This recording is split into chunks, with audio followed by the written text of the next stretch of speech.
नमस्कार दोस्तों, मैं राज पांडे। आप देख रहे हैं आरसीएन न्यूज़ टुडे। आइए जान लेते हैं अभी की बड़ी खबर, मुख्य समाचार के बारे में।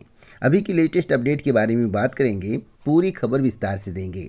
सच को सच कहेंगे, झूठ को झूठ कहेंगे, न पक्ष न विपक्ष, वनली निष्पक्ष। मेरा काम रहता है कि आप तक सही सटीक जानकारी पहुँचे। मैं अपने कर्तव्य का निर्वहन कर रहा हूँ, आप तक सही सटीक जानकारी पहुँचा रहा हूँ, आपको सच्चाई से रूबरू करा रहा हूँ। और आप मेरी खबर सुनने के बाद इस बात का एहसास करते होंगे कि मैं सही बता रहा हूँ या गलत बता रहा हूँ।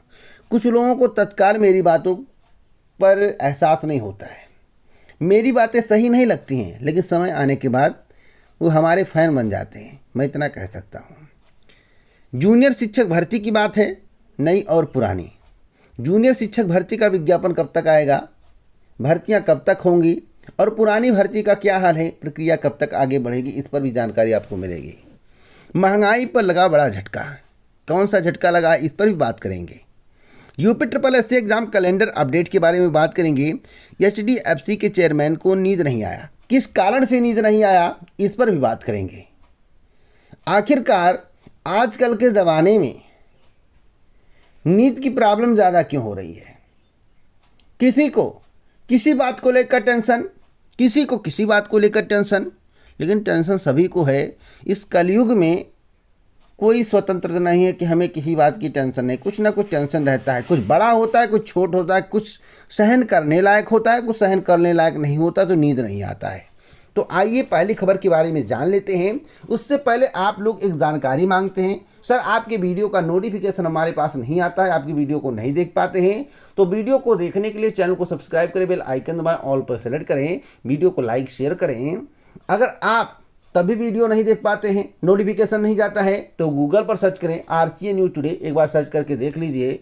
और यूट्यूब पर सर्च करें आरसीएन न्यूज़ टुडे, कहीं भी सर्च करेंगे वीडियो हमारा आपको सबसे पहले दिखाई देगा, चैनल हमारा सबसे पहले आपको दिखाई देगा और एक जानकारी सबसे पहले आपको मिल जाएगी, क्योंकि ऑथेंटिक जानकारी देता हूँ। सबसे पहले मैं बात करूँगा एक महत्वपूर्ण खबर के बारे में। यह पुराना खबर है, इस पर भी चर्चा करेंगे और नई खबर पर भी चर्चा करेंगे। एडेड स्कूलों में 7,000 भर्तियां, नई भर्तियों का जिक्र होने लगा, वह भी समाचार पत्र के माध्यम से। सरकार ने कोई ऑफिशियल स्टेटमेंट नहीं दिया है कि प्रेस कॉन्फ्रेंस किया हो कि इतनी भर्तियां हम करने वाले हैं, इतनी भर्तियां होंगी, ऐसा कुछ भी सरकार के द्वारा नहीं कहा गया है। वैसे टीडीटी पीटी की 25,000 भर्तियां आने वाली थी, वह भी नहीं आई। जो आई थी वह कंप्लीट हो, और जो आने वाली है जिसका लोग जिक्र कर रहे हैं वह भी आ जाए तो बहुत अच्छी बात है। लेकिन मैं आपको बता दूं, ऊँट के मुंह में जीरा, फिर एक बार मैं बोल दे रहा हूं। एडेड स्कूलों में होगी 7,000 भर्तियां। मैं 7,000 भर्तियों पर पहले जिक्र नहीं करूंगा। हाँ, इतना मैं कह सकता हूं कि 2023 तक एक और भर्ती आपको देखने को मिलेगी। लेकिन हाँ, पुरानी भर्ती का क्या होगा, जिसके लिए बैनर लेकर प्रतियोगी छात्र डटे हुए हैं। एक नेताजी थे, इसी छात्र के हैं, टॉपर हैं, 140-45 पाए हुए हैं।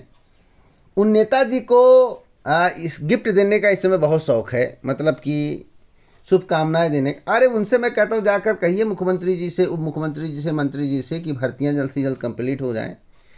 और फेसबुक पर लाइव करने से या कुछ करने से कुछ नहीं होता है, ऐसा मैं नहीं कर रहा हूँ। मेरे पास मेल आया कि सर फेसबुक पर प्रतिदिन लाइव करते रहते हैं कि अब आइए अभियान से जुड़िए, ये करिए वो करिए, लेकिन उनकी बातें आज तक सही नहीं हुई सर। और कुछ बताइए क्या हो रहा। देखिए, भर्तियां कंप्लीट होंगी, एक टारगेट रखा गया है। 100 दिन में भर्ती पूरी करने की बात कही जाती है। अभी एडेड जूनियर हाई स्कूल शिक्षक भर्ती जो अंतिम चरण में, उसकी भर्ती कंप्लीट नहीं हुई, तो कब तक होगी? सभी के जहन में एक सवाल है। तो मुझे जो जानकारी थी, हमने बहुत पहले आपको बताया था कि अप्रैल माह से प्रक्रिया आगे बढ़ने की संभावना है और यह भर्ती कंप्लीट करने का लक्ष्य जुलाई, जून के अंतिम जुलाई तक। तो जो मैं बता रहा हूँ उतना आपको वेट करना पड़ेगा, उससे पहले यह भर्ती कंप्लीट होने का नाम नहीं लेगी, इतना मैं दावे के साथ कह सकता हूँ। जब तक हाथ में ज्वाइनिंग लेटर ना आ जाए तब तक मैं भर्ती को कंप्लीट नहीं समझता हूँ। यह मेरा रूल है, क्योंकि विदाउट ज्वाइनिंग भर्ती कंप्लीट नहीं मानी जाती है। ऐसे बहुत सी भर्तियाँ हमने देखे हैं अपने जीवन में कि पूरी प्रक्रियाएँ हो जाने के बावजूद ज्वाइनिंग लेटर लंबे समय तक नहीं मिलता है। तो इसलिए ज्वाइनिंग लेटर मिलने के बाद भर्ती कंप्लीट मानी जाएगी। जो लक्ष्य है जुलाई माह का, तो जुलाई तक आपको वेट करना पड़ेगा और नई भर्तियां आएंगी, इसमें दो राय नहीं, कार्य चल रहा है। उत्तर प्रदेश लोक सेवा आयोग के माध्यम से भी शिक्षकों की भर्ती आएगी, उत्तर प्रदेश माध्यमिक शिक्षा सेवा चयन बोर्ड के माध्यम से शिक्षक भर्ती आएगी और उत्तर प्रदेश उच्चतर शिक्षा सेवा आयोग के माध्यम से शिक्षक भर्ती आएगी। यह पूर्ण सत्य है। अगली अपडेट है, बहुत ही महत्वपूर्ण है, महंगाई को लेकर। फिर महंगाई का झटका, 15 दिन में पेट्रोल और डीजल 9 रुपये 20 पैसे बढ़ा। तो मैं आपको बता दूं, लगातार महंगाई बढ़ रहा है और तीसरा दिन है 15 दिन में 13वीं बार जो है पेट्रोल डीजल के दाम बढ़ चुके हैं।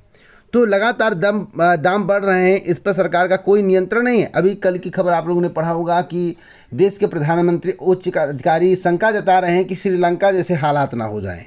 कई राज्य जो है कर्ज से डूब चुके हैं, जिसमें राजस्थान भी है, पंजाब भी है, गुजरात भी है, जिस मॉडल की बात की जाती है।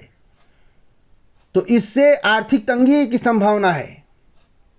जिस तरह से आप लोग देख रहे होंगे श्रीलंका में, वैसे अगर हालात हो गए तो बताइए क्या स्थिति होगी। ईश्वर ना करे उस तरह के हालात हों, शंका रह जाए, आशंका रह जाए, उस तरह के हालात ना हो, आशंका सत्यता में ना बदले। नहीं तो जिस तरह से झटके दिए जा रहे हैं, चुनाव पीरियड तक तो 5-7 रुपये 10 रुपये घटा दिए जाते हैं और चुनाव समाप्त होने के बाद जब तक चुनाव नहीं आता तब तक हिला दिए जाते हैं, फिर उसके बाद 5-10 रुपये घटा दिए जाए। मेरा कहने का तात्पर्य, आप 50 रुपया बढ़ाते हो, 5 रुपया 10 रुपया घटाते हो, इससे क्या फ़ायदा है? तो सरकार को इस विषय में सोचना चाहिए। अगली अपडेट है, नींद ना आने वाली। जैसा कि मैंने आपको बताया कि HDFC के चेयरमैन दीपक पारेख ने बताया कि HDFC बैंक में मर्ज के फैसले के दौरान 2 रात सो नहीं सके। साथ ही इस कदम को उन्होंने पारिवारिक विलय बताया। जब बेटा बड़ा होता है तो पिता का कारोबार अपने हाथों में ले लेता है। ये पारिवारिक विलय है, हमें बाहर नहीं किया गया है। हाउसिंग फाइनेंस में 45 साल रहने के बाद हमें घर की तलाश थी, जो हमें अपनी पारिवारिक कंपनी HDFC बैंक में मिल गया है। तो इनको नींद नहीं आया। नींद ना आने का कारण आप लोग जान गए होंगे। एक और महत्वपूर्ण खबर देना चाहता हूं, जिसके संबंध में आपको जानकारी होना आवश्यक है, UPSSC एग्जाम कैलेंडर को लेकर। देखिए, UPSSC एग्जाम कैलेंडर के संबंध में इस चैनल के माध्यम से कई बार आपको बताया गया है कि एग्जाम कैलेंडर अगर संभावित होगा तो समय से काम नहीं होगा, डेट वाइज होगा, इस तारीख को या परीक्षा, इस तारीख को या परीक्षा, तो भैया 90% कैलेंडर कामयाब हो जाएगा। अब कैलेंडर कब तक आएगा? तो जो सूत्र हैं, जो अधिकारी हैं, बता रहे हैं कि अप्रैल माह में कैलेंडर पर काम कर रहे हैं और संभावित ब्यौरा देंगे। तो इसी बात का डर है, संभावित अगर आता है कि इस महीने यह परीक्षा होगी, इस महीने यह परीक्षा होगी, तो कैलेंडर के अनुरूप काम हो पाने की संभावना कम है, मुझे नहीं लगता है। तो आप इस माह का वेट करिए, इस माह में कैलेंडर कंप्लीट हो जाएगा और आपको कैलेंडर देखने को मिल सकता है। तो इसी प्रकार की ऑथेंटिक जानकारी के लिए चैनल को सब्सक्राइब कर बेल आइकन दबाएं, ऑल पर सेलेक्ट करें। जय हिंद, जय भारत, नमस्कार।